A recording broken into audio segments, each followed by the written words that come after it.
जय हिंद दोस्तों। Edu YouTuber YouTube channel में आपका स्वागत है। हम लोग आज आरआरबी एनटीपीसी एग्जाम 5 जनवरी सेकेंड शिफ्ट में पूछे गए सभी वास्तविक प्रश्नों को विस्तृत व्याख्या के साथ पढ़ेंगे ताकि आगामी रेलवे एनटीपीसी एग्जामों में सहायक और बहुत महत्वपूर्ण सिद्ध होगा। जो दोस्तों अभी चैनल पर नए हैं उस चैनल को लाइक और सब्सक्राइब कर दें तथा घंटी का बटन दबा दें। तो बिना देर किए हुए हम अपने चलते हैं प्रश्नों पर। पहला प्रश्न 5 जनवरी सेकेंड शिफ्ट में पूछा गया था कि अंतर्राष्ट्रीय योग दिवस कब मनाया जाता है। तो आंसर हो जाएगा 21 जून, जिसका मैंने पिछले पेपर में ही जिक्र कर दिया है विस्तृत व्याख्या में। अब आइए कुछ और दिवस जान लेते हैं। विश्व स्वास्थ्य दिवस तो ये 7 अप्रैल को मनाया जाता है। विश्व आर्द्र भूमि दिवस तो ये 2 फरवरी को मनाया जाता है। विश्व रेडियो दिवस 13 फरवरी को मनाया जाता है। विश्व दुग्ध दिवस 1 जून को मनाया जाता है। विश्व कौशल दिवस ये 15 जुलाई को मनाया जाता है। और विश्व शांति दिवस जो मनाया जाता है 21 सितंबर को मनाया जाता है। अगला प्रश्न है जो हुमायूं की रचना किसने की। तो आंसर हो जाएगा गुलबदन बेगम। इसका भी मैंने पिछले पेपर के व्याख्या में ही जिक्र कर दिया है। आप लोग वहाँ पिछले वीडियो को भी देखें, वो भी बेहद महत्वपूर्ण और सहयोगी सिद्ध होगा। गोदान, गबन, कर्मभूमि और रंगभूमि ये जो कृति है ये प्रेमचंद्र की कृति है। मैलांचल फरिश्रवणनाथ रेणु ने लिखा है। कादम्बरी बाण भट्ट की पुस्तक है। प्रेम वाटिका के लेखक हैं रसखान। नीति शतक और श्रृंगार शतक के लेखक हैं भर्तृहरि। रघुवंशम, अभिज्ञान शकुंतलम और कुमार संभवन ये तीनों पुस्तकों को कालिदास ने लिखा है। साहित्य लहरी और सूरसागर को सूरदास ने लिखा है। और दादा कॉमरेड को लिखा है जसपाल ने। किसने लिखा है? जसपाल ने। दोस्तों इसका पीडीएफ यूट्यूब के डिस्क्रिप्शन बॉक्स में है, आप लोग वहां से भी जाकर डाउनलोड कर सकते हैं। अगला प्रश्न है गरीबी हटाओ का नारा किसने दिया। तो उत्तर हो जाएगा इंदिरा गांधी। गरीबी हटाओ का नारा इंदिरा गांधी ने 1971 के आम चुनाव में दिया था। इस नारे का प्रयोग कब हुआ। तो इस नारे का प्रयोग 5वीं पंचवर्षीय योजना में किया गया। और 5वीं पंचवर्षीय योजना का जो कार्यकाल था 1974 से 1978 तक था। जवाहर रोजगार योजना 7वीं पंचवर्षीय योजना में शुरू किए गए। और 7वीं पंचवर्षीय योजना का जो कार्यकाल था वो 1985 लेकर 1990 तक था। ग्रामीण बेरोजगार के उन्मूलन से जिसे IRDP, ट्राइसेम आदि योजना 6ठी पंचवर्षीय योजना में लागू किए गए। और 6ठी पंचवर्षीय योजना का कार्यकाल था 1980 से लेकर 1985। और 7वीं का 1985 से लेकर 1990। और 5वीं का जो कार्यकाल था 1974 से 1978। अगला प्रश्न है जिक्र है राउरकेला, भिलाई और दुर्गापुर पश्चिम बंगाल में जो है। राउरकेला उड़ीसा में है और भिलाई छत्तीसगढ़ में है। इस इस्पात संयंत्र की स्थापना द्वितीय पंचवर्षीय योजना में हुई। कब हुई? तो द्वितीय पंचवर्षीय योजना में। और द्वितीय पंचवर्षीय योजना का कार्यकाल कब था? तो 1956 से 1961। और प्रथम पंचवर्षीय योजना का कार्यकाल अगर पूछ देगा तो 1951 से लेकर 1956।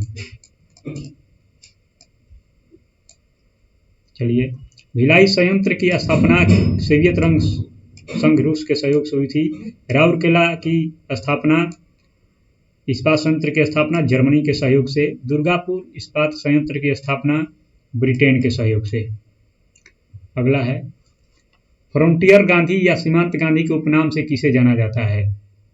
तो उत्तर हो जाएगा खान अब्दुल गफ्फार खान। उपनाम से भी प्रश्न आ रहे हैं, उपनाम जरूर पढ़ लीजिएगा। बंगबंधु शेख मुजीबुर रहमान को कहा जाता है। देशबंधु चित्तरंजन दास को कहा जाता है। लोकनायक जयप्रकाश नारायण को कहा जाता है। ये बीपीएससी में प्रश्न आया था इस बार 2020 में 66वीं। जननायक कर्पूरी ठाकुर को कहा जाता है। गुरुजी MS गोलवलकर को कहा जाता है। शांति पुरुष लाल बहादुर शास्त्री को कहा जाता है। दीनबंधु CF एंड्रूज को कहा जाता है। फीवरर हिटलर का उपनाम है। Bard of Avon William Shakespeare को कहा जाता है। और लिटिल कार्पोलर के नाम से नेपोलियन बोनापार्ट को जाना जाता है। अगला प्रश्न आया था कि कोरोमंडल तट किस राज्य में है। तो उत्तर हो जाएगा आंध्र प्रदेश और तमिलनाडु। ये आंध्र प्रदेश और तमिलनाडु के तटीय मैदान को कोरोमंडल तट कहा जाता है। अब इसकी व्याख्या मैंने अब तटों की व्याख्या मैंने विस्तृत कर दी है ताकि यहाँ से भी प्रश्न आए तो छूटे नहीं आप लोगों का। जिसे पूर्वी तट पर उड़ीसा एवं आंध्र प्रदेश के तटीय मैदान को उत्कल तट या उत्तरी सरकार तट कहा जाता है। कोंकण का तटीय मैदान कहाँ से कहाँ तक फैला हुआ है, तो महाराष्ट्र एवं गोवा का तटीय मैदान को कोंकण का तटीय मैदान कहा जाता है। कन्नौज का तटीय मैदान कर्नाटक का तटीय मैदान को कहा जाता है। मलबार कहाँ तक फैला हुआ है, मलबार तटीय मैदान तो केरल में फैला हुआ है। अगला, ब्रिक्स शिखर सम्मेलन 2019 का आयोजन कहाँ पर हुआ था, तो उत्तर हो जाएगा ब्राजील। ब्रिक्स के सदस्य देश जो हैं वो ब्राजील, रूस, भारत, चीन और साउथ अफ्रीका। इसका भी मैंने जिक्र पिछले वीडियो में कर दिया है, पिछले वीडियो आप लोग जरूर देखें। 12वां ब्रिक्स सम्मेलन वर्चुअल 2020 में कोरोना के कारण वर्चुअल हुआ, तो ये कहाँ हुआ था, तो रूस में हुआ। G20 का 15वां शिखर सम्मेलन सऊदी अरब में हुआ। अगला प्रश्न है 1857 की क्रांति की शुरुआत कहाँ से हुई थी, तो उत्तर हो जाएगा मेरठ।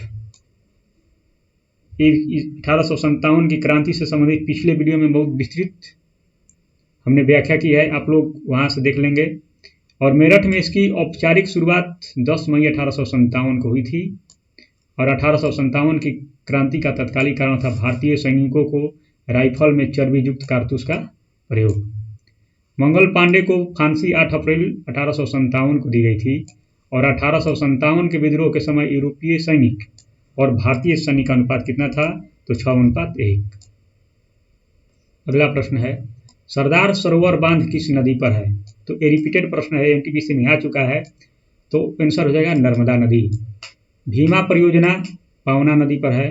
सरहिंद परियोजना सतलज नदी पर है। जवाहर सागर परियोजना चंबल नदी पर है। पंचेंत बांध परियोजना दामोदर नदी पर है। और काकड़ापरा परियोजना ताप्ती नदी पर गुजरात में स्थित है। अगला प्रश्न है नवंबर 2020 तक भारत के शिक्षा मंत्री कौन हैं, तो उत्तर हो जाएगा रमेश पोखरियाल निशंक। वर्तमान में कौन कौन मंत्री है इनका हमने जिक्र कर दिया है। परिवहन और एमएसई मंत्री नितिन गडकरी। रक्षा मंत्री राजनाथ सिंह। भारी उद्योग मंत्रालय अरविंद सावंत। जल शक्ति मंत्री गजेंद्र सिंह शेखावत। जल शक्ति अभी नया विभाग बना हुआ है। महिला और बाल विकास कपड़ा मंत्री तो हो जाएगा स्मृति ईरानी, याद रखेंगे। अगला प्रश्न है कौन सी नदी अरब सागर में गिरती है, तो उत्तर हो जाएगा नर्मदा। अरब सागर में गिरने वाली नदियों का हमने लिस्ट दे दिया है। बंगाल की खाड़ी में गिरने वाली नदियों का लिस्ट दिया है।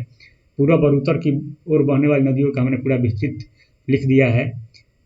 तो अरब सागर में जो नदी गिरती है उसका नाम है नर्मदा, ताप्ती, लूनी और साबरमती। बंगाल की खाड़ी में गिरने वाली नदियां हैं महानदी, गोदावरी, गंगा, कृष्णा, कावेरी, ब्राह्मणी। पूर्व की ओर बहने वाली नदी है महानदी, ब्राह्मणी और श्रवणरेखा। उत्तर की ओर बहने वाली है नदी सोन और दामोदर नदी।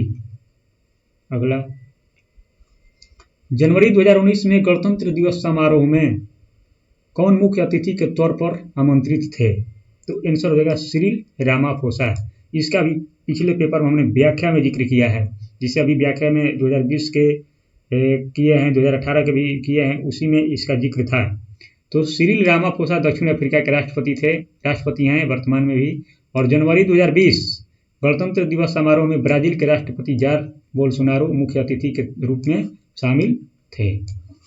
अगला प्रश्न है सार्क के कौन सा सदस्य नहीं है, इसका भी जिक्र है।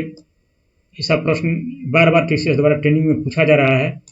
तो आप लोग सार्क के सदस्य, आसियान के सदस्य, बिमस्टेक के सदस्य आदि इन देशों के सदस्य को जरूर देख लीजिएगा एक बार। तो सार्क के सदस्य नहीं है म्यांमार।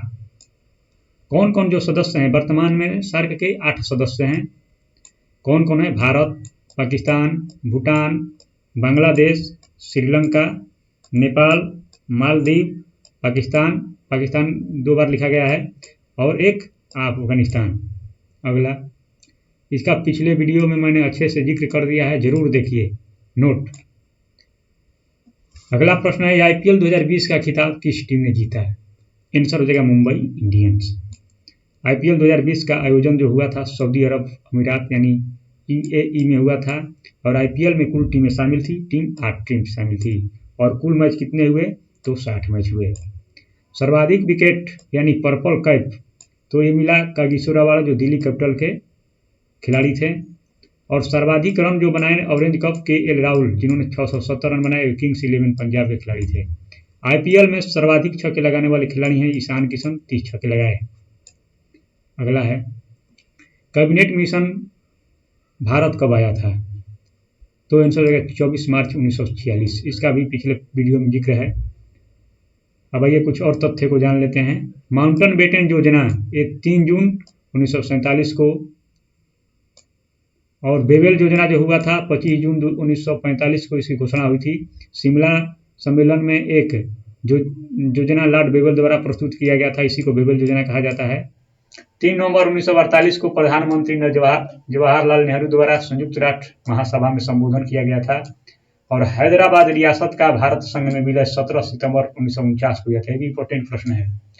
और कांग्रेस का जो लाहौर अधिवेशन हुआ था वो 31 दिसंबर 1929 को हुआ था। एक्स्ट्रा तथ्य बहुत ही महत्वपूर्ण है, आप लोग जरूर देखिए मेरे वीडियो को। कांग्रेस का 24वां अधिवेशन कहाँ हुआ था तो आंसर हो जाएगा बेलगावी कर्नाटक में।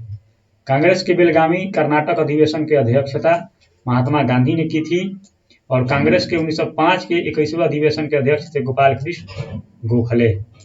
कांग्रेस के 44वें अधिवेशन की अध्यक्षता 1928 में कलकत्ता में की थी मोतीलाल नेहरू। पहली बार जन गण मन गाया गया कब तो 1911 के कलकत्ता अधिवेशन में। पहली बार वंदे मातरम गाया गया था तो 1896 के कलकत्ता अधिवेशन में और अध्यक्ष थे M.A. सयानी। अगला प्रश्न है भारत में वर्तमान में कुल उच्च न्यायालयों की संख्या है तो उत्तर हो जाएगा 25।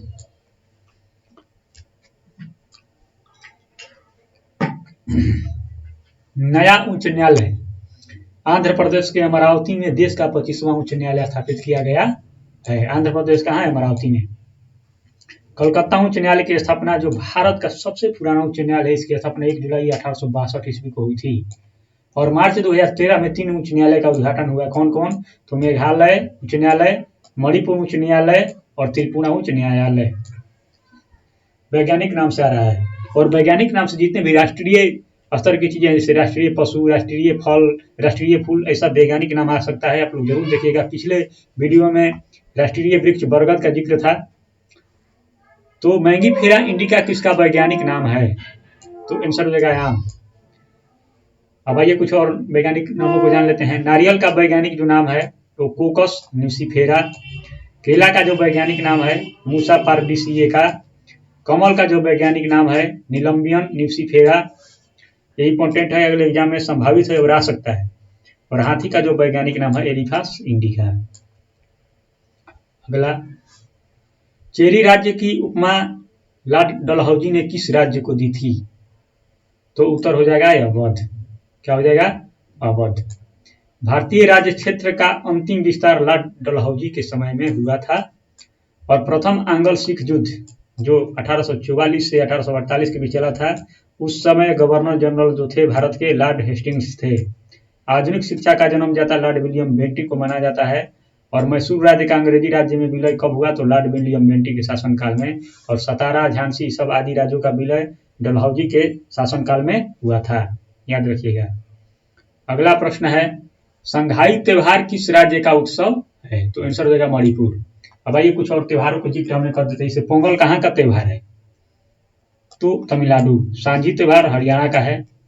अम्बुबाची मेला कहाँ लगता है तो असम में। बसंत उत्सव कहाँ मनाया जाता है तो पश्चिम बंगाल में। फुलिच त्योहार जो है हिमाचल प्रदेश में मनाया जाता है। गरगौर त्योहार जो है राजस्थान में मनाया जाता है। गुड़ी पड़वा पर्व जो महाराष्ट्र में मनाया जाता है 9 वर्ष का त्योहार है। और बैसाखी जो है पंजाब का त्योहार है और नए साल के फसल उत्सव को मनाया जाता है। यदि सब चीजों को देख लीजिएगा एक बार त्योहार को। जीएसटी कब भारत में लागू हुआ तो उत्तर हो जाएगा 1 जुलाई 2017 से। जीएसटी क्या है तो जीएसटी एक अप्रत्यक्ष कर है और जीएसटी को 101वां संविधान संशोधन अधिनियम 2017 में पारित किया गया और जीएसटी का फुल फॉर्म हो जाएगा आपको गुड एंड सर्विस टैक्स। और जीएसटी परिषद के अध्यक्ष क्या होते हैं तो वित्त मंत्री, भारत के वित्त मंत्री होते हैं। तो दोस्तों जो अभी तक चैनल को सब्सक्राइब नहीं किए हैं, सब्सक्राइब कीजिए और लाइक कीजिए, शेयर भी कीजिए, ताकि हमारा मनोबल बना रहे और हम ऐसे ही वीडियो और पीडीएफ आप लोग को उपलब्ध कराते रहें। और ये जो बना रहे हैं, हमको भी लगता है कि बहुत उपयोगी सिद्ध होगा। आप लोग अपने मन से लगे रहिए, खूब मेहनत कीजिए। जय हिंद।